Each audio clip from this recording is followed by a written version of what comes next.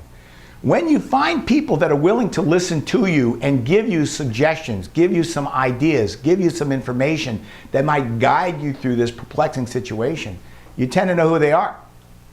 So does everybody else. They tend to get a lot of phone calls.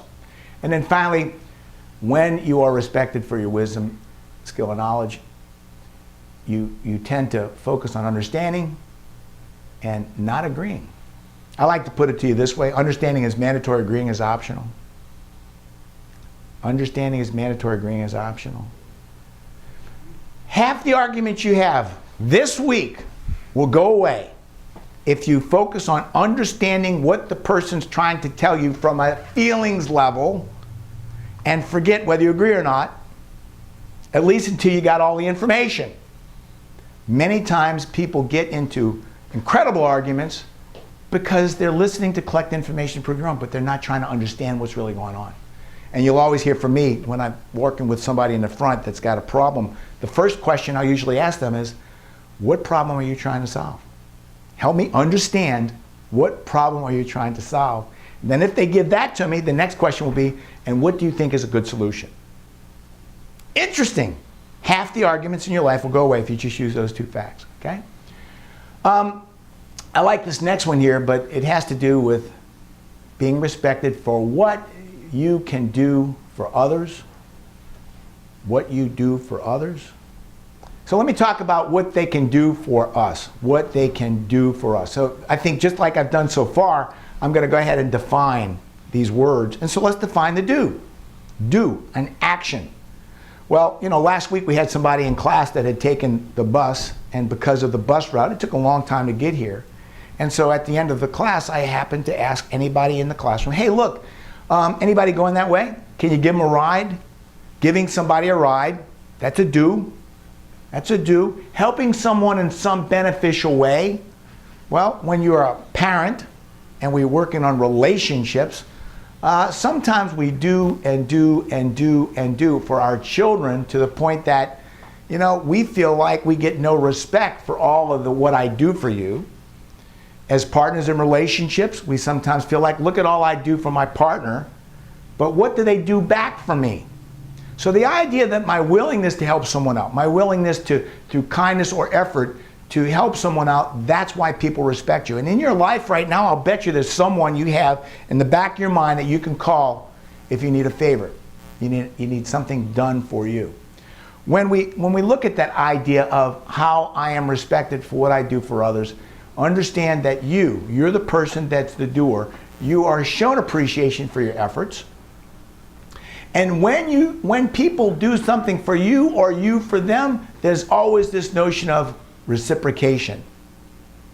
You know, years ago, Carrie and I used to go to this same little restaurant, and they had sort of a little bar sitting on the outside adjacent to the dining room, and friends would meet us regular as clockwork on Friday at 6 o'clock. And over a period of months, people would always show up. Well, there was one guy that really didn't mind everybody buying him a beer. Didn't mind. But then as the weeks passed, everybody started to notice, but wait, he didn't reciprocate. He never did anything back. Now understand something, that's what we see around us all the time. I'm doing for them, but no one's doing for me. So the idea is that we're always reciprocating in some way or fashion when it comes to do. But you have people in your life that because of the efforts you've made to help them, they do validate you as important in their life. In husband-wife relationships, paramour relationships, live-in relationships, we have that idea. Look what I do for you. I, cut the grass. I fix the appliances when they're broken. I put the garbage out. I bring the kids to school. There's all these do's that you do as a part of your relationship. And then finally, understand when you do things for someone, especially in a family, you're considered integral to their lives. You're a part of their lives. And again, thinking about myself and my children, you know, bringing the kids to school every morning at 8 o'clock, getting them home at 3:30, 4 o'clock, you know, that's just a part of our life. And when I do it so predictably that there's no mystery, when I'm respected and held in high regard because of what I do, then this next thing happens, which is I'm considered dependable. I'm considered dependable. Well, I'll be frank with you, most of the people I work with in relationships have suffered from lack of being able to depend on you because it's random. The things I ask you to do randomly occur, and because of that, I have uncertainty and I don't respect you for the things that you do in a predictable way. Let's talk about number 4. Number 4 is I respect you for how you treat me. How you treat me. And again, I'm going to have to define this term treat because it's kind of relevant to that we've done so far. We've been defining every one of them so far. So here we go, treat. To interact with others in such a specific manner as to compliment them and hold them in high regard. To interact with others in such a specific manner as to compliment them and hold them in high regard. You know, this is one of those terms that you got to have intuition about. This is one of those terms that you got to be able to stand out and look at yourself, and you can feel it, but there may not be any evidence of it. That's one thing about Homo sapiens. It's one thing about humans. We have this thing called intuition. We have where you can pick up the little raise of an eyebrow or the smirk that's, you know, maybe a millimeter move of your lip. But we can pick up when someone is treating us disrespectfully. The look. I think you all know the look. And yet, we use the idea of the look, but it's interesting how we get that negative feeling. But if you take a picture of it and show it to a stranger, they don't see anything wrong with it. It's because of your familiarity with that person and their mannerisms that you now have this notion of mistreatment. I'm being mistreated. But a lot of people confuse, because when they talk about mistreated, they're actually talking about misdone or misdo, the things you didn't do or the things you did wrong. But here we're just talking about the way that I interact with you, the way I show positive energy, the way I treat you. And sometimes, if you will, we think about, you know, holidays and special occasions. It gets real gooey because I give someone a gift, which is a do, but when I give them the gift, I also radiate positive energy and say, I love you. So it's quite possible to give someone something, which is a do, and then show through your presence disrespect. And I see that a lot. In particular, I see it with kids, where the mom or the dad are frustrated with the children and they do things for the kids, but then treat them disrespectfully. They treat them with facial expressions and body language that radiate negative energy, and they make the child feel bad. When I ask you, what does it look like when you're respected for the way you treat others, then you will see that in your presence, that you feel honored and you feel privileged. When you are with those people that you treat well and they treat you well, you will feel that honor and privilege of being in that same space. You give positive verbal and nonverbal communications. We talked about that last week a little bit. Verbal communications are the words you say, and the nonverbal are the way you say it. Is it possible to say I love you, the words, the verbals, and say it with such nonverbals to get a totally opposite feeling? Oh yeah. Yeah, I love you. Yeah, sure. I love you. But if you wrote on a piece of paper, it says, I love you, yes, sure. But when you add in the facial expressions and the body language, there ain't no love there, baby. It ain't coming out. When we understand that idea of how I treat others and that respect is being shown, we project, oh, I love these two words, acknowledgement and validation. Acknowledgement and validation. You know what it is to acknowledge somebody? Well, I mean, I was at a party a couple of weeks ago, and there were 6 or 7 people standing around the front. And as this person walked in, they walked up specifically to 5 of the 6 people and said, "How you doing? Good seeing you again." Left one out. Now, I noticed one person was left out. They weren't acknowledging that person. They'd made a decision. It wasn't a mistake. Somebody else might have said it was a mistake. In fact, later on, I recall someone saying, "Hey, are you okay with, Billie Jean or Bobby or whatever?" He said, "Oh, no, I just didn't see him." No, that wasn't at all. They saw him. But sometimes, if you will, by acknowledging someone, we give them the honor of showing respect for them by treating them with dignity, and we ain't gonna do it. We have a hidden agenda. We have a scorecard. Y'all know what a scorecard is? Scorecard, the list of things I've never forgiven you for. And when I have a scorecard against someone, I hold that in what type of anger? Suppressed anger. Suppressed anger. Suppressed anger, the energy I hold inside of me. I see them over there. I'm going to go say hi to everybody else, but I'm going to find a way to not validate and acknowledge that one person because I'm still angry at them. So I'm going to show a way of disrespecting them by avoiding any way for me to validate them. And then when we look to this idea of how I am respected for treatment, we start to look forward to being with them. They look forward to being with you. I mean, you know that for a fact. You know that there's someone out there that you really like. You look forward. Hey, we're gonna get together. Man, that's exciting. And then finally, you give them what we call unconditional positive regard. Gosh, I love that term. Unconditional positive regard. You're giving them positive regard just because it's something you do, and it's not related to them lending you money, it's not related to them to giving you a ride, it's not relating to lending you a car. You just give them positive regard. Because I'll be honest with you, most of the people I work with in troubled relationships, they give conditional positive regard. I treat you good when you've done what you're supposed to do. But this week, I'm not going to treat you good because you didn't do what you were supposed to do. So this week, guess what? I'm not going to treat you well. Make sense to you?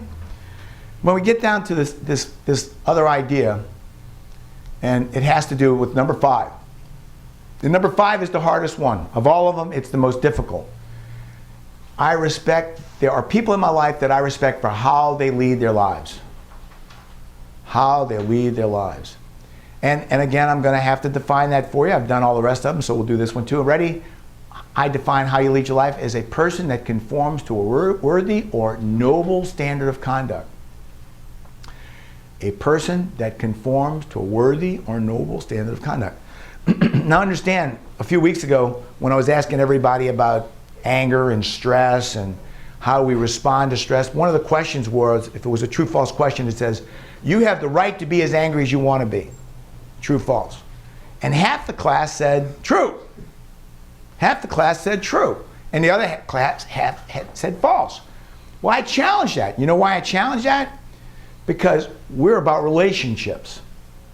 And if the extent of my anger is so high that it affects you in such a way that you don't want to be with me, then that ain't healthy. That ain't healthy. So the fact that I respect your boundaries, that I respect you enough to know that I cannot get out of control, because when I get out of control, I scare the heck out of, or I help others to relive trauma. Again, we're talking about relationships. And because it's a men's group, what I was trying to run through at that point was this. What happens if your partner was in a past relationship where they really were abused, emotionally and or physically? Now what happens if, even though that's in the past and gone, you're 5 years forward and now you're losing it? You're throwing things on the floor, you're pushing stuff around the room, etc.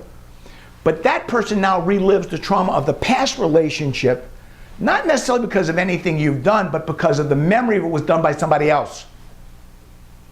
Yeah, that's a real problem. How you lead your life.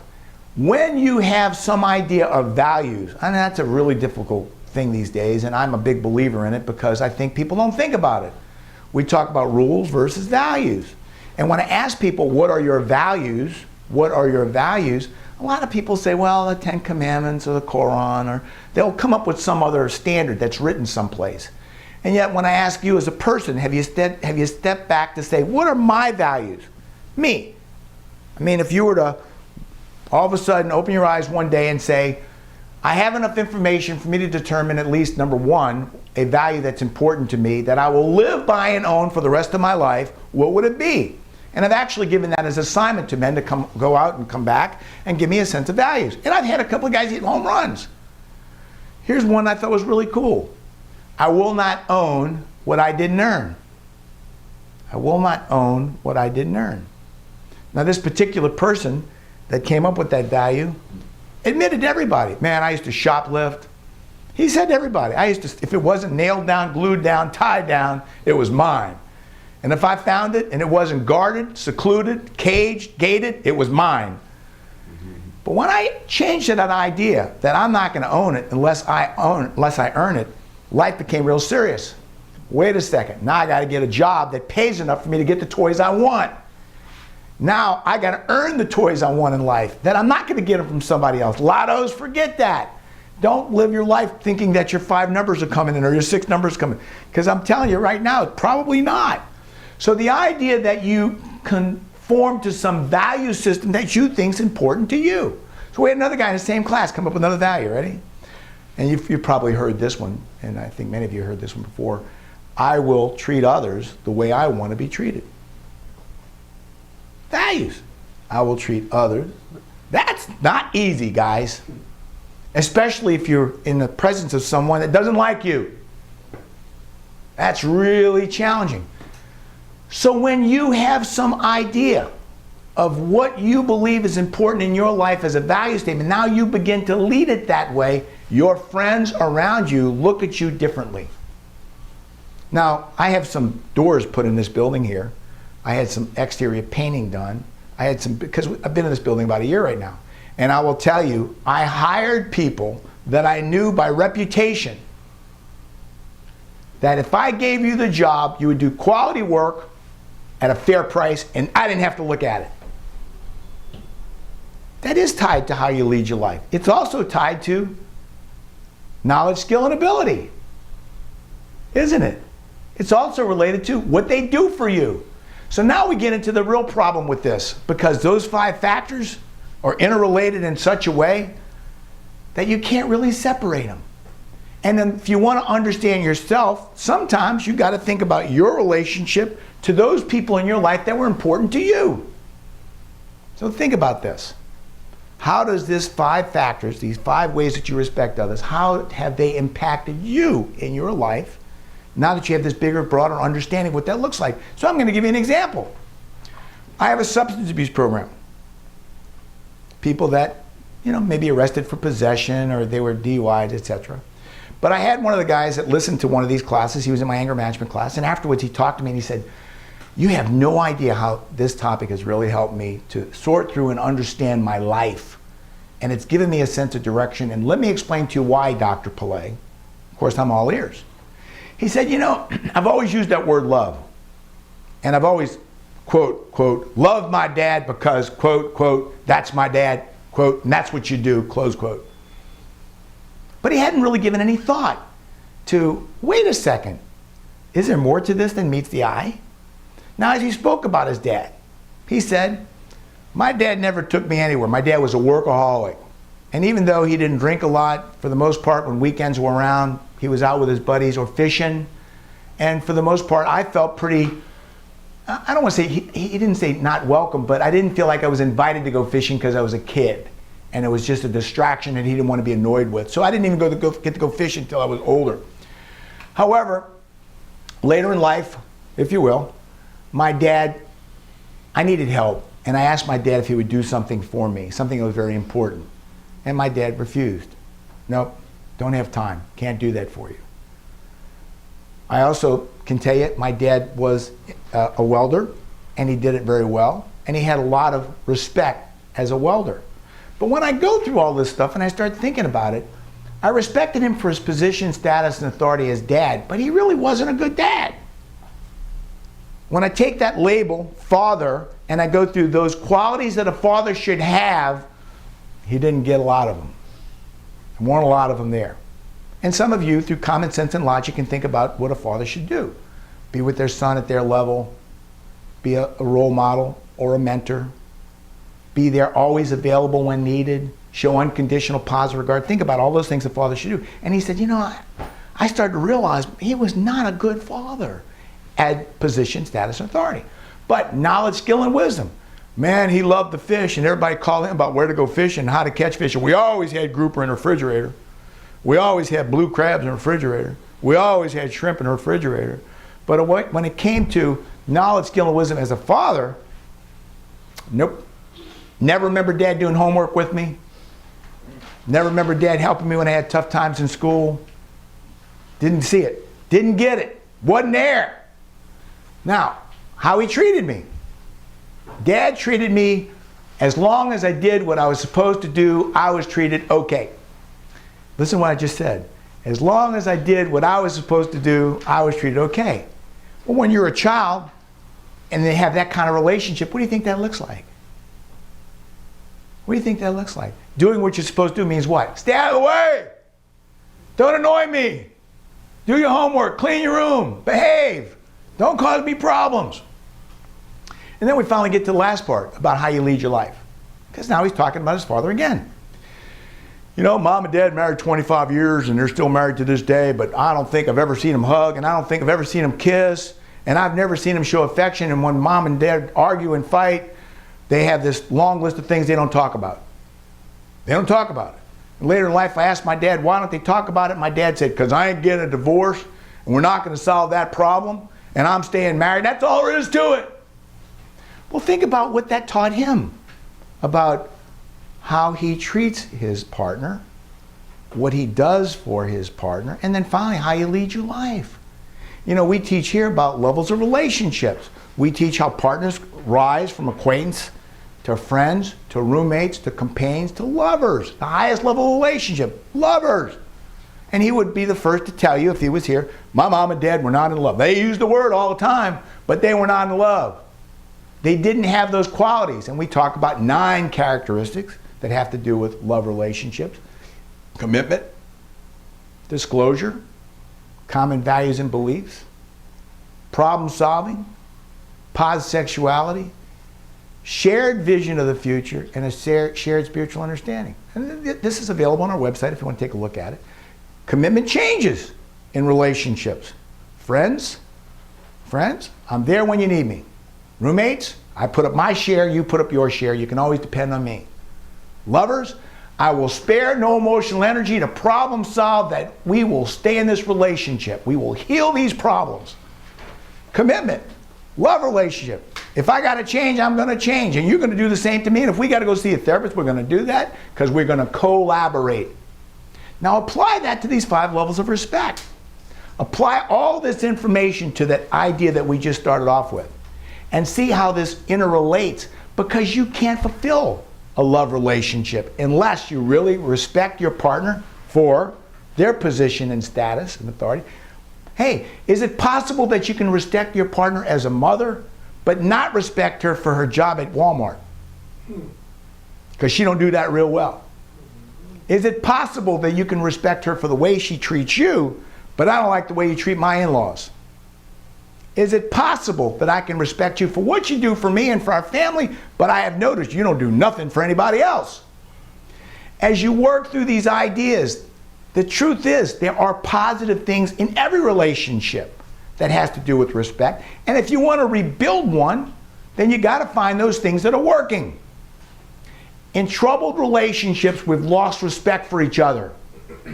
In troubled relationships, I've lost respect for you as my boyfriend. I've lost respect for you as my girlfriend. I've lost respect for you as my lover. Why? Start breaking it down. Well, maybe I lost respect for you because you abuse your authority in the household as a father. Maybe I lost my respect for you because I don't like the way you treat me or the kids. It's conditional. Maybe I don't respect you because I've noticed you only do for me if I've done for you. And I got another one. Maybe I don't respect you for the way you lead your life. And you know where we see that a lot? Drugs. Here, this clinic, family clinic, that's what we see a lot. We see where one partner has lost respect for the other partner because drugs has become such a part of their life that the altered state they're in is not the person that they married or not the person they're living with. And so unfortunately, when we get into the notion of that altered state, and I no longer can have a connection with that partner, that's how you lead your life. You include a lifestyle with an altered state as a foundation to your life, and you're heading for trouble, dude. You know, I hope you've enjoyed this topic, because it's one of those topics I really enjoy. And it's one of those things that I think you can personalize to yourself, and you can use information. But I want you to think, how can you improve your relationship in the way you exhibit position, status, and authority? How can I improve my relationship by my skill, my wisdom, or my ability? And I'm going to say this to you one more time. I teach this stuff. Most of you that walk in this room that are here today are here against your will. But my ability to keep you is only if I can give you good information. And if you have that information, you go use it, you're going to come back. Knowledge, skill. So what am I teaching you? I'm teaching you skill. I'm teaching you knowledge. But you don't have wisdom yet, do you? You don't have wisdom till you go out and try it. So I get a lot of guys, they'll finish their last class, they'll look at me and say, Doc, I learned a lot. And I say, I'm not sure about that. Because I'll only know that if you go out and use it and come back and say, what happened? Then I know you learned a lot. How you can improve a relationship. When we talk about treat, show that positive regard, show it through your facial expressions and body language, be polite, be respectful for them as a human being. And they see that. But don't punish people by the way you treat them, because you're holding negative energy inside. Remember treat? The way I talk to you, my facial expression, my body language, opening door, very, very polite thing. And then I'm going to tell you, the hardest thing you're going to have to do here is figure out how to lead your life in such a way that makes sense. You know, if you really believe you have the right to be as angry as you want to be, and you have the right to live life any way you want to be, you're in the wrong class. You really are. Because it's a privilege to be in a relationship with someone that has chosen to be with you. It's a privilege to have children. Now, some people say it's a right. Okay, well, biologically, I guess it can happen. But those relationships don't last unless you have some of those finer qualities in it, because guess what? You're abandoned. The person abandons you. I was watching National Geographic the other night. I didn't know this, but the white shark, great white shark, only goes to this specific area to mate, and then off he goes again as a loner. She goes one way, he goes the other way, and they never meet again. And when baby white sharks are born, they are free launched into the ocean, and they have no companionship with anybody. And so the idea that, well, there's no relationship there, well, that's the same problem we got, because if you truly are going to have a life that's worth leading, you got to figure out how to do these things in such a way that you do have a community, a family, and a social life that people want to be with you. If you don't, again, the idea I can be as angry as I want to be, I can do what I want to do, I can live my life the way I want to, I'm going to tell you, you're going to be hard-pressed to find a relationship, and you're going to be hard-pressed to find your place in life. As we talk about that topic, respect, you know, I want you to realize that this is a very personal topic. You know, when we go through those ideas about position and status and how you lead your life and what I do for you, etc., many times my guys have this idea that I can be any way I want to be as long as I'm not a risk to anyone else. And to some extent, that is a true statement. But the problem is, here at Interventions, we're about families.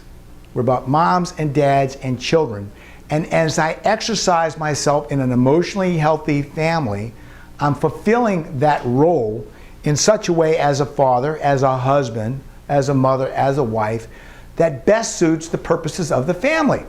You know, a few weeks ago we defined an emotionally healthy family as any family that problem solves sufficiently well enough that allows each member of the family to meet their goals or potential.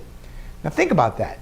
Any family that problem solves sufficiently well enough that allows the family, each person in the family, to achieve their goals and potential.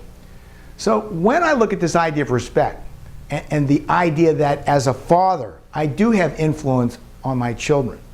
As a husband, I do have influence on my relationship with my partner, and that singularly or in combination, they come together so that I can problem solve in such a way as to help my children meet their goals or potential. Now, earlier I gave you the example about the man that was raised by an alcoholic father.